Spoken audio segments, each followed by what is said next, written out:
Thanks, Connor. And thank you, everybody, for being with us today. It's about 2 o'clock on Thursday afternoon, November 3rd. We're going to be recording this, putting it up on the website. So if you're seeing us there, thanks for checking out our YouTube channel. First, I want to thank everybody for being with us. Hope you're having a good semester.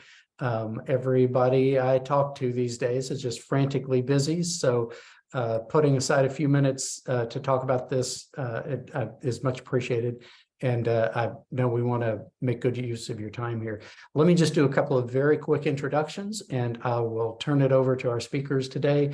I'd like to introduce to you Simon Raybould and Gil Katz, co-partners of MentorEase. We met over this summer, and we've been developing a partnership with them over the past few months. Mentories is a mentoring software program that works with community colleges and universities to launch, automate, or grow mentoring programs to help our students thrive in the workplace. Gil Katz has had a digital marketing agency called Giant Step in Toronto, Canada since 2003, building websites, software applications, and marketing campaigns until launching Mentories in 2015. Simon Raybould has a background in new media and startups and has helped develop a number of online business models. We've been looking for ways to help support mentoring efforts at our colleges across the state because of the enormous impact we know they can have. But it seems like the cost and staff support that are often that are required for these programs are often the bottleneck that we face. I think we've found a good solution here with MentorEase, and we wanted to make sure that we got this in front of you all to get your feedback on it. We'd love to know what you think of this. Please have a listen and feel free to reach out to me at any time or more at tccta.org. And would love to get your feedback on that. So Simon, why don't you take it away and say hello to our folks? Thank you very much. I'm going to share my screen. Here we go. And then let's just bring this up. So can I just check you guys? Can you see my screen? Yes, I see it. Oh, perfect. Perfect. Yeah. So thank you very much for taking the time to chat with Gil and myself. This is really just a taster into the world that we work in terms of supporting mentoring programs across different business areas. And really from a community college perspective is what we're talking about today. So this is going to be a fairly short session. I don't want to take up too much time of people, but if this piques your interest for yourself or colleagues at your college, then feel free to reach out to Richard or Gil or myself to chat further. So basically, it's building a sustainable mentoring program at your college is the name of the presentation. So we actually work in different areas. So we have programs running at different colleges and universities here in Canada. In Australia, we have 5 or 6 universities, and south of the border with you guys in the United States. A lot of the programs that we run are alumni mentoring students, so third-year students or second-year students going into the workplace. We also support alumni to alumni. So sometimes it's people leaving college and then being mentored by someone else who's more senior in their particular area. We also have staff mentoring programs within colleges and universities, and then sometimes it's peer-to-peer. So it could be second-year students mentoring first-year students. It could be third years mentoring first-year students. So what this really is it's a way to grow and develop a mentoring program at a low cost within a community college. But one of the areas where we see that this could have a lot of potential is actually in the trades gap shortages that we think that people are kind of facing. When we've been talking to Richard, we know that in some of the trades like welding and nurses, it's hard to fill the spots that are available out in the workplace from the people coming out of the colleges. So what we think there's an opportunity is to kind of work with your industry partners, get them to sign up as mentors in their workforce, and then to kind of connect with the students in their second year to help give them career guidance, and also to potentially work in their firms, in their different business areas. So that's really what we were thinking of in terms of a community college to fill trade gap shortages. So that's kind of what our angle is. But we don't really offer a cookie cutter approach. What happens is we actually install the software at your educational institution, and then we configure it depending on what mentoring programs are needed. But we were actually born out of people running mentoring programs, and some of you may be involved with mentoring programs at your colleges. Some of them, it might be a new concept, a new idea. The concept of mentoring software is fairly new in itself as well. We've been around since 2015. There are a number of other players in the market who, I think 2009 is the oldest one. So mentoring software per se is kind of a new thing in itself. But what it is we were kind of born out of people running mentoring programs, perhaps just matching resumes and CVs together using an Excel spreadsheet or just doing it manually, connecting those individuals, and then they go off and do ad hoc marketing. But there's kind of a tipping point. Once you hit kind of 70 or 80 people in a mentoring program, it's very hard, A, for an administrator to make those matches, and then B, what do those individuals do in terms of some sort of basic connection or activity plan for the mentee to get the most out of the time with their mentor together. So that's really what our software was born out of. And we know that one of the main things is the ability to actually have the resources available at the community colleges. I mean, resources are always scarce.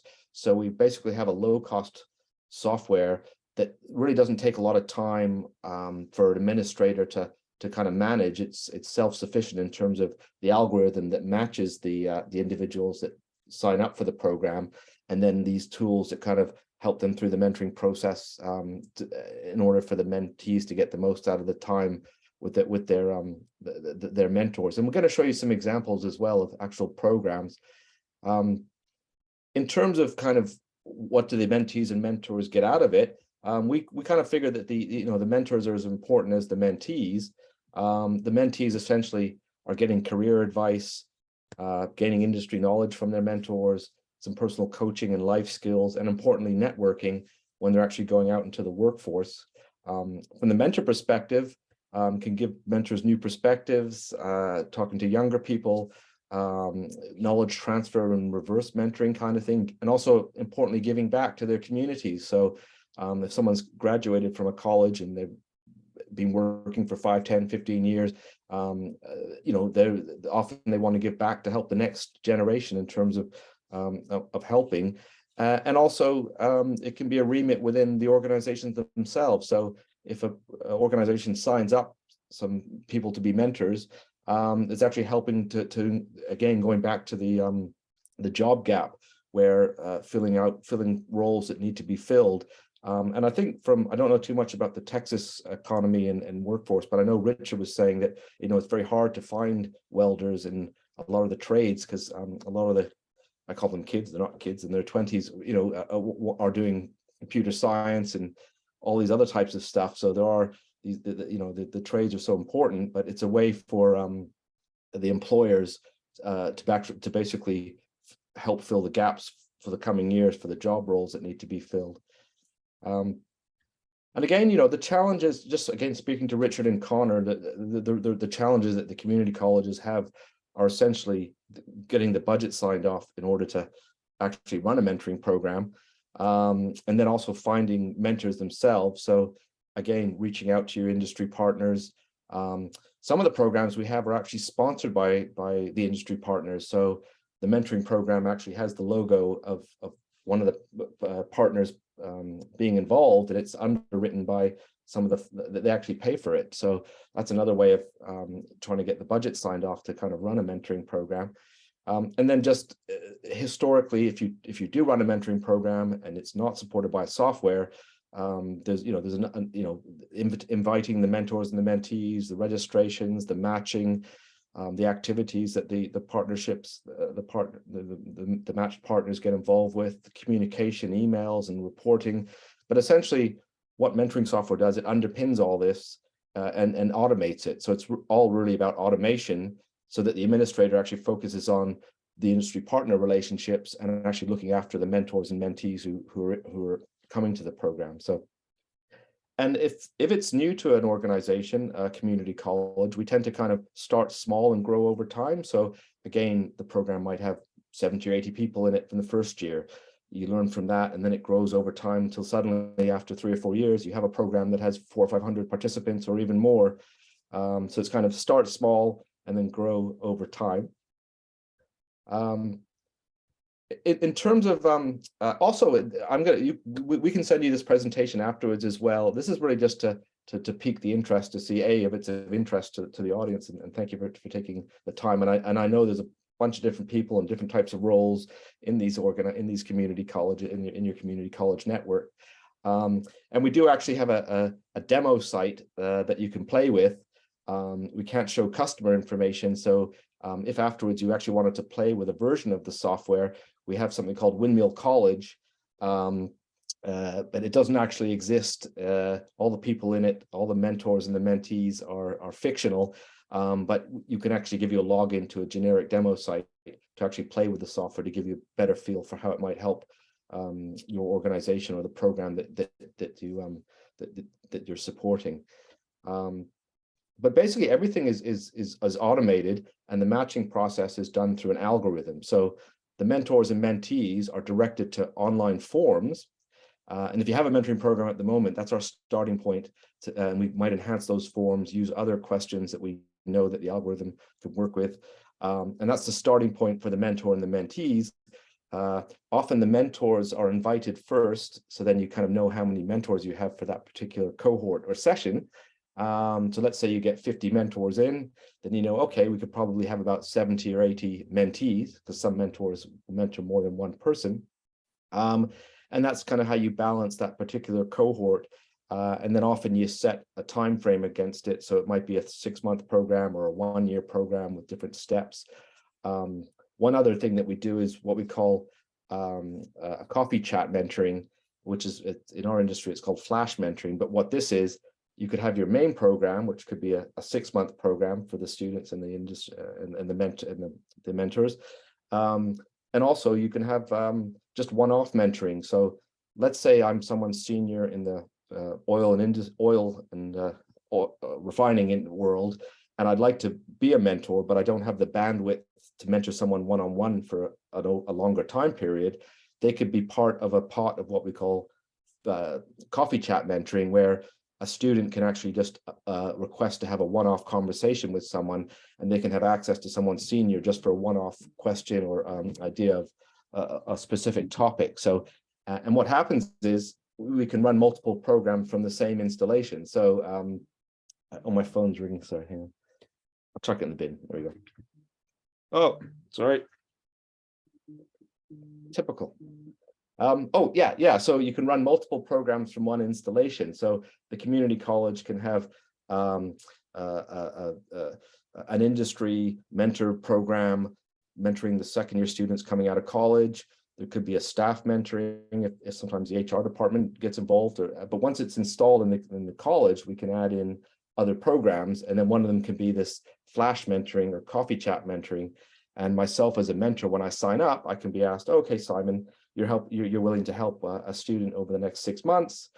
Can you help 1, 2, or 3? And I pick 3. So that means that there can be more mentees. As I said, there's often more mentees than mentors. And then also you can say, well, Simon, would you be also available for our coffee chat mentoring? Well, it'll just be a one-off session with someone to chat about a specific topic or issue. And I can be part of that as well. So it helps to broaden the amount of people involved in those particular programs. But we won't go into too much detail. It's just really just to give you a flavor of what we do, and I'll show you some examples. But there are things like resource libraries, so one-page PDFs. Again, none of it's overly complicated because I have student-age kids, so can hardly even get them out of bed in the morning, let alone anything else. So it has to be very easy. It's designed to be very easy for the students to use. And equally, if you have senior people, VP level people out in the workforce, or senior academics or whatever it is, that has to be easy as well. So the whole thing is designed to be idiot proof in the sense that people aren't idiots, but with limited time and resources and bandwidth, unless it's very easy to use, the usage rates will drop off. So it's kind of very simple to use. And we have resources. There's the students can take notes in a journal online. the emails are all automated. There's surveys. So at the end of the mentoring program, it can be sent out in a survey with some questions and a testimonial from the mentors. So all kinds of neat features and functionality that we can include in the program. But essentially, every program is different and it has its own nuances and different objectives. But really, it comes down to, and I think Richard kind of told us, it's really about someone has to get the budget signed off, and it's all about funding essentially. But essentially, just to give you a ballpark cost of what it costs to install MentorEase, for example, into a college's make a college mentoring platform, it's basically about $5,000 for the first year, and then from that first year, we have a subscription model, which basically, let's say you ended up with 250 participants in year 2, then we charge $150 a year or something like that. $149 a year for up to 250 participants, not per person. So it's a very cost-effective way of launching or developing or streamlining or automating a mentoring program within a community college. And then in terms of staff costs, we do a lot of work with not-for-profits and associations, and often those folks only have 1 or 2 people running the whole thing. So the whole key is really automation, and then the administrator really spends their time communicating with the industry partners, looking after the odd person that needs help, but the whole thing is automated. Really an administrator that's assigned to look after a mentoring program, it's just going to be a few hours a week, not even that, once it's set up and running. And then that program runs, and then at the end of it, it's reset. The mentors are re-invited in. But just in terms of trying to do this manually and grow it against investing in a mentoring software, and sometimes people say it's a bit like a mentoring, Mentories is a bit like a dating app, but for mentoring. So it is kind of, you fill out the forms, the algorithm makes the matches, but in this case, it gives specific resources and tools to help the mentors and mentees get the best out of their time together. Just simple things like setting one goal. What one goal is your mentor going to help you with? And it's in your account, and you write some, maybe you need to read a specific book or reach out to this industry or go to this conference or whatever. But it kind of just at the beginning, it sets out a framework of what the mentor and the mentee are going to be talking about. Perhaps they agree to meet once a month for 6 months, something like that. But really, the value for the students and the college itself is it helps to prepare students for work. Again, I'm not sure what the average age is of the student coming out of the community college. I'm guessing it's kind of early 20s. But if the early 20s are anything like my kids, they do benefit from actually having someone to give them some direction and some help in terms of where their career is going. And we are looking at this from the trades perspective because we think that's a good opportunity, especially in Texas. We've been, as Richard was saying, that there are gaps in order to fill roles in these large organizations like BASF, I think he mentioned, and some of the mining, the oil companies. Also, again, it helps to, introductions for potential work placements, help to refine career plans. Again, just really giving the students some real world experience, or just real world advice from someone who's doing the job that they want to do 10 years down the line or 5 years down the line. And also, importantly, strengthening employer relations. Once an employer really engages with this, and they start to feed through their personnel who make good mentors and want to help out, then it's really tying that relationship even more further with the colleges and the employers. Yeah, so just to give you, I'm going to show you a few examples, and then we're going to have a few questions. We do have some documentations that we can send you as well, some backup and some reading materials around, the statistics around mentoring and how it helps. Essentially, what we do is we create a subdomain that's basically your college website address, but with mentoring at the beginning or the name of the program. and that becomes your mentoring platform, and it's all branded as your college as well. So we connect with the marketing department, and they might send us their logos and brand guidelines and stuff like that. So when someone signs in via their student ID, we actually do something called single sign-on with your backend system, so that the students actually in Mentories, when they log into their student ID on the college website. So the single sign-on is an important part of what we do as well. For the mentors who may not, or probably don't have, they're not logging into your college backend software, they can sign up via their email address, or also we have this thing where you sign in via your LinkedIn. So if they sign up via their LinkedIn, it's actually better, because if they leave their organization, you never lose them, because their LinkedIn stays the same, whereas their email might change. So that's another option where it says sign up with your email address or sign in with LinkedIn, and then the students are signing in via their student ID as well. And everything is custom that we do. And if there are features and functionality that are needed, or we've missed out for a specific business area or a specific college need, then we look at building it into the system itself. Yeah, so I'm gonna hang on. I'm gonna move this down. Oops. Yeah, so I'm gonna just show you a few examples. So this one, we have the New Brunswick Community College. This is one of our first installations back in 2014 or 15. Let me show you. Actually, what I'll do is I'll stop here. Gil, are you still there? How's your cold? Yeah, no problem. I can share screen. Yeah. I'm going to hand you over to Gil to show you some examples. Do you have them open, Gil? I forgot to ask you. Yes, I have them open. Okay, that's good. Yeah. So for example, like essentially we install this. We make a subdomain, like for example here, like mentoring dot and the domain, and then we customize everything to look the way they want it to look, color scheme, logos, all this kind of stuff. For example, this program is where they bring, it's called Executives on Campus, where they bring executives to campus and have meetings like this. So we basically just install it and customize all the messages, all the text. In this case, for example, they're already registered, so we disable the buttons. The registration date is already over. Some other examples, for example, this is an MIT program, so it's a university, but similar kind of situation. In this case, it's two programs, so there's two places to register, and we customize the registrations. This one is a university in Australia, and you can see it's very similar, but in this case, there's a sponsor here at the bottom. Different types of registrations, with or without email. We customize all the forms, so everything to do with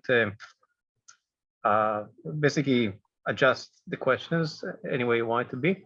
This is some examples of associations also. So for example, this one is a civil engineering association called the American Society for Non-Destructive Testing.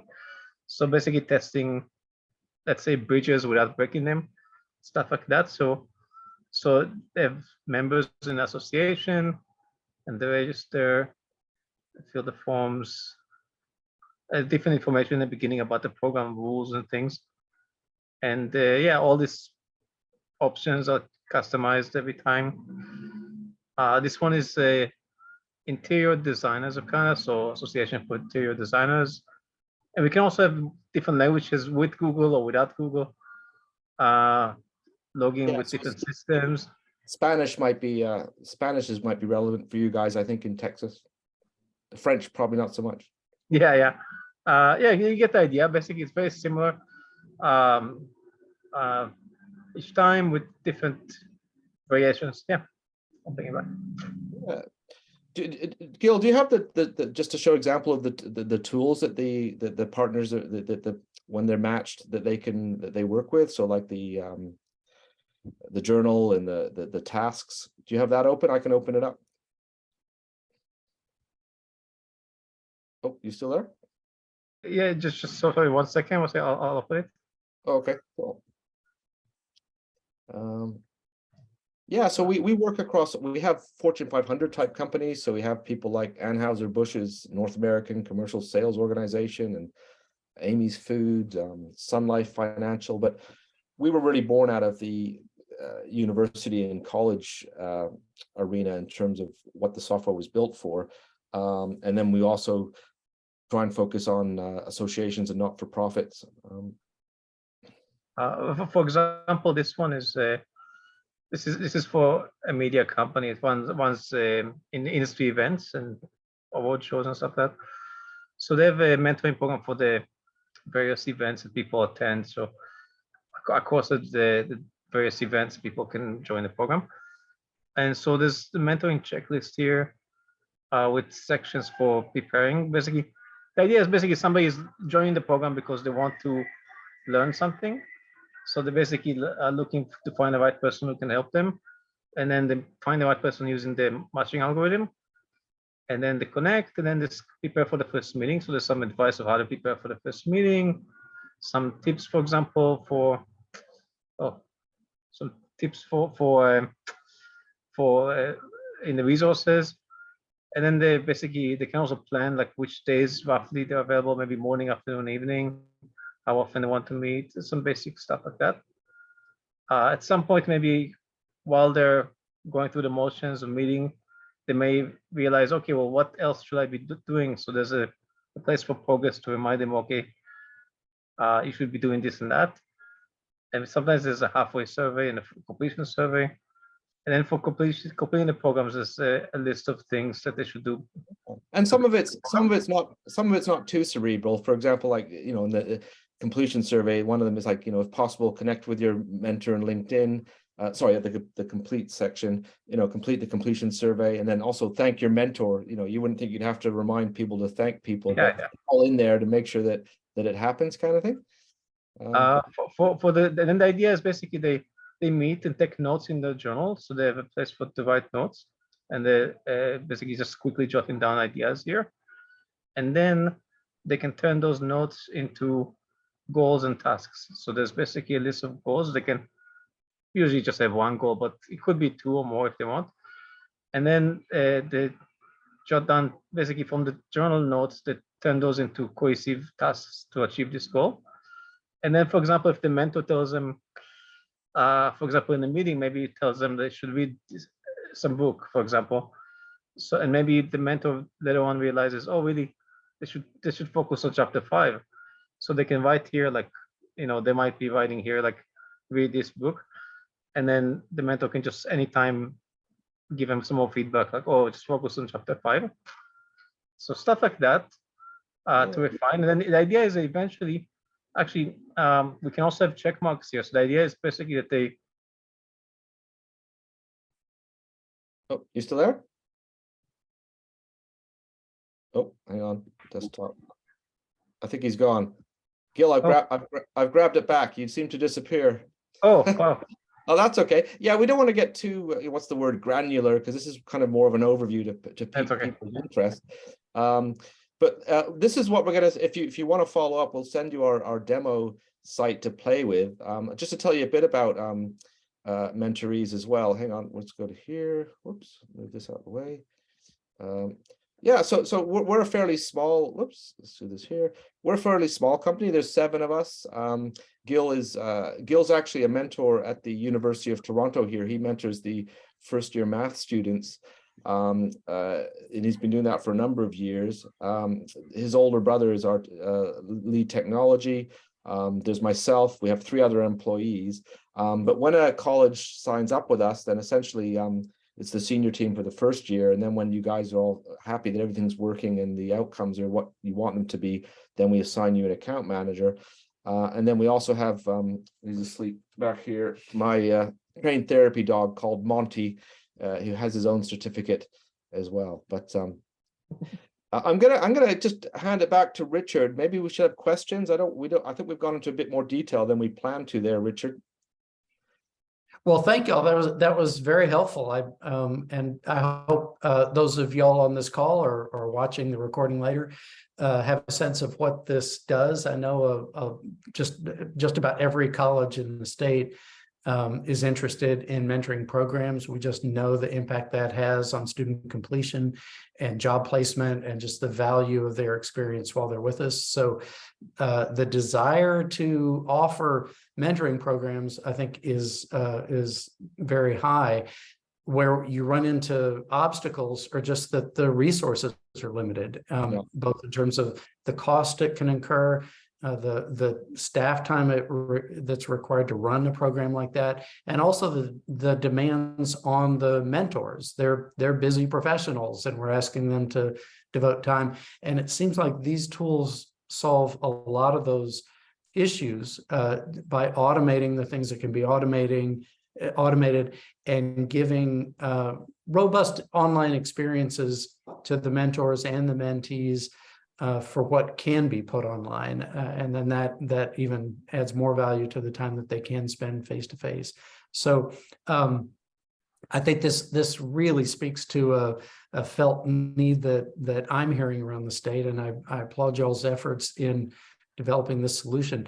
I'd ask anybody, if you have any questions on this call, feel free to chime in. If you want to put something in the chat, that's fine, and we'll try and respond to those while we're on the call. We'll also follow up with everybody who's registered, so you'll have contact information on all this. And Simon, if you don't mind, we'll include your PowerPoint or that PDF in there with that confirmation as well. But you all, I like the way you say y'all. I don't know if you all say y'all, but I love listening to the Texans saying y'all. We say A up here, eh? Hey, I don't have an accent. I don't know what you're talking about. That's yeah, so I don't know if there are any questions, but really that's just a flavor of what our world is and how we can help. But the main takeaways really are that it's not, if you can get the budget signed off, it can the return on investment is very quick, and the impact it can have on students' lives is quite profound. Sometimes the connections can last for years, even if it's just a one-off coffee chat with someone. The relationships can last for years beyond the mentoring program itself. So it does have an impact on a student's career path for sure, regardless of whether it's a trade or you're in whatever industry you're moving into after you leave college. Well, we've been working, and those of our members, you'll be getting emails from us before too long about developments around the funding model for community colleges. It looks like we're going to be facing a profound change in the way community colleges are funded, and we'll be much more accountable for outcomes, and those outcomes will be determined by the legislature. We'll have some input in suggesting what they might be, but we know that it's going to be very workforce centric, and that can be very daunting and scary to people to feel like their funding is going to be tied to something that they don't have much control over. And something like this, I think, really gives us access to some levers that can change the outcomes for students. If they're coming out of our programs already having personal relationships with people in the field that they're going into, if they're learning things about how to have a conversation, how to engage with people on issues that they're going to be involved in, those are really powerful experiences that we can be giving our students, and it can really go to our bottom line. And if a small investment of a few $1,000s can really open some doors for that, I think that's just a tremendous resource that we can be giving our folks around the state, and both at the college and the students that are really relying on them to give them what they need to get into a career. Yeah, and also Gil and I are hoping or planning to come down to the conference that you guys are running in March. So maybe some of you will be there, and we're always open to going to the pub afterwards and buying you guys some gin and tonics to chat further. Fantastic. Well, we'd love to see y'all in person when you're in Houston, and really to all of our attendees, hope y'all can make it for that as well, and have some handshakes with people while you're at the convention. Also, if you're hearing this and it looks like it would be of interest, feel free to reach out directly to any of the three of us. Or if you know someone at your school, maybe you're not the one that really has the need, but you know someone who is, feel free to share the contact information with them. It's really important for us as an association to have our finger on the pulse of the needs of our members. And if y'all can offer any input on how this might be of value at your institution or in your program, I'd love to hear that. That really helps us know if we're on the right track. So any feedback y'all have would be really valuable, and sharing it with people who might have some insight on the value of a program like this can also be very meaningful to us. There's also one point that like we just learned recently that we can actually do. I just want to show this for a second. This idea, integrating the job listings. Basically, what happened was we were talking to a college, and they said that it would be great if we can actually integrate, if we connect with single sign-on, so the students can log in with their ID existing account. Then maybe we can also connect to the job listing on the Careers Center, and then bring up only jobs, available jobs from the company that their mentor is already working at. That way, like basically the student gets a mentor, the mentor works in a particular company, and they also get to see potential job listings at that company. So it could actually lead to a job even faster. They can help connect them and stuff like that. That's fantastic. And I know that just in conversations I have that people who run programs, especially in the workforce area, have deep personal relationships with people in industry. And that is just a really powerful resource, just the relationships that you'll have with people in your communities. A tool like this can really help leverage that, where you're making the connection directly between the student and those folks that you know. So a lot of opportunities here. I would love to see some of our colleges get a hold of this and see what y'all do with it. Y'all may see some things that maybe they haven't, and it can really help increase the value of it. And we'd love to share what y'all are doing with it with your colleagues around the state. Well, thank y'all, everybody, for your time today. Gil and Simon, thanks for this introduction to our folks, and to everybody who's joined on the call. I hope you found this time valuable. Feel free to reach out to us. We'll keep this conversation going, and hope you all have a good afternoon and a good weekend. Thank you. Appreciate your time, everybody logging on. Appreciate it. Thanks so much.